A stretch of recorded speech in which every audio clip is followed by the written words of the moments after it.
Today I'll be demonstrating beginner's landscape acrylic painting.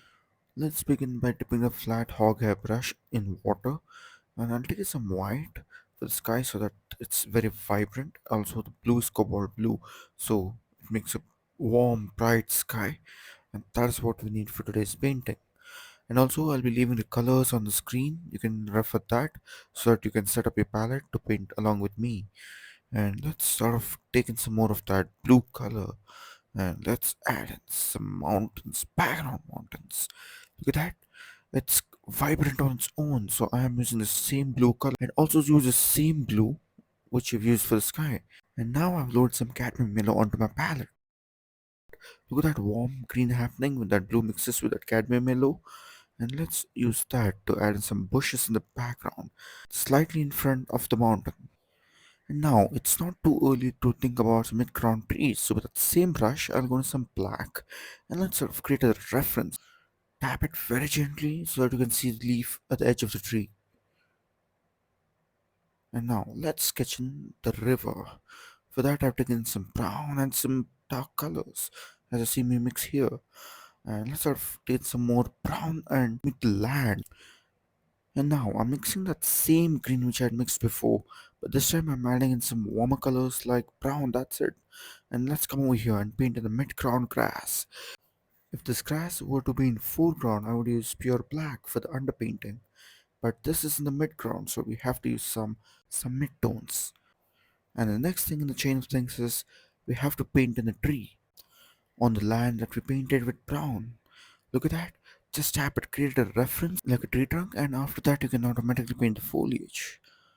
Now I'll take in some white.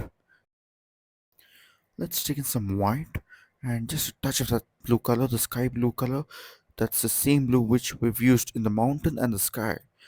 And now we'll use that in the water so that everything fits together. And this is going to be reflection of the sky. And now let's switch gears and paint in the reflections of these trees. The reflections are darker than what's above the water. It might be grass, it might be trees, mountains, anything for that matter. Add in some texture to the grass. And now we'll take in some lemon yellow mixed with that green color, and let's mix that on the hog hair brush. And let's sort of add in some brown. Since this is a morning painting, the leaves cannot be too warm unless until it's a different type of a tree. So let's sort of add in that on this pine tree. And now let's take in some of that warm colors like green, brown, cadmium yellow. And let's take in that at the tip of the brush, and let's create a foliage for this tree which we painted. So we painted the land, then we went with the foliage with the help of a stem or a tree trunk. That's a reference. And now we're doing the foliage, the final layer for the tree. And there is a river as well. So let's sort of come down and place in the same color in the name of reflection. And that's the way it's gonna work, and that's very simple. To get this effect, take in some paint, relevant paint of what's there above the water on the brush, and just wipe off the brush. Whatever is left will be taken care as reflections. Now I'll take in some black on the very same brush immediately, and let's go on to the reflections and get in the contrast, because there are some shadows on the trees above, and whatever is there above the water will automatically be darker. And let's sort of do that. And same thing holds good here as well. I'm not loading this full of paint. I'm actually wiping this off on a paper towel or a shop towel. You can do that. You can use some rags as well. And now let's sort of take that same color and come on to the tree and add in some shadows of the foliage.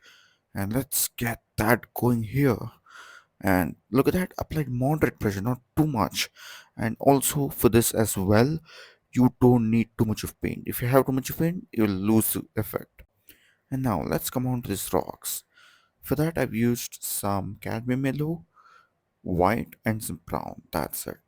And let's sort of place in the basic shapes of rocks that is on the land. So we need some interesting things happening on the land as well, so that the painting looks balanced, realistic, and beautiful at the same time. So I'm there to help you for that. So let's sort of place in these colors.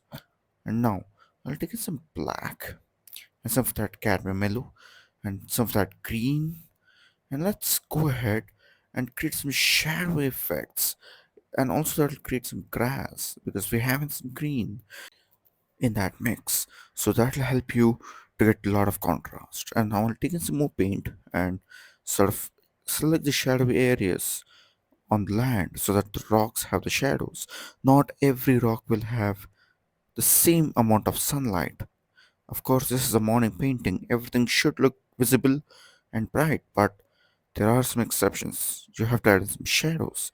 And now let's take in some cadmium yellow and some white and some brown, just a touch of that on the same brush. I've cleaned this brush because it's a different subject. It's not a foliage. If this were to be foliage, I wouldn't have wiped off the brush. And let's sort of paint in the highlights, the accent highlights on these rocks. And this is super easy. Just sort of have a blocking in, then go with some midtones, then go with some highlights. And highlights are the thing which will make this more realistic and effective in your painting. And look at that, that is the way you do it. Just sort of blending it with a dry brush, also known as dry brush blending. If you want to know more about that, let me know in the comments. I'll make a video on that as well for you, just for you. And let's sort of come over here onto the palette now and take some darker color, that is black, and go back and get back the contrast, whatever was eaten up by that highlight color. And yeah, look at that, we're slowly recovering that, and it's coming into shape as we're moving further. So let's sort of get it in the shadow region. That's the important thing. Even if you don't get it in the highlight region, to some extent it will get balanced, but not in the shadow region. Shadows are very important in landscape paintings. That will add depth as well. Not only will it make it look realistic, it'll add in depth. And now let's change some cadmium yellow, some black, some brown, some green, and mix all those colors together. Mid-tone color. We're looking for a mid-tone green color now, grayish color. Look at that. You might be seeing the palette, and it's almost grayish green, and that is what we want, so that we can reflect what's there above the water in the river. Look at that. Just tapping it, not loading too much of paint because we don't want too much of detailing in the reflection. If you want too much of detailing, if it's a calm, still water, you can definitely go ahead and load in a lot of paint and replicate what's there above. Okay, so with this, I come to the end of this painting. I hope you've enjoyed it, and thanks for watching.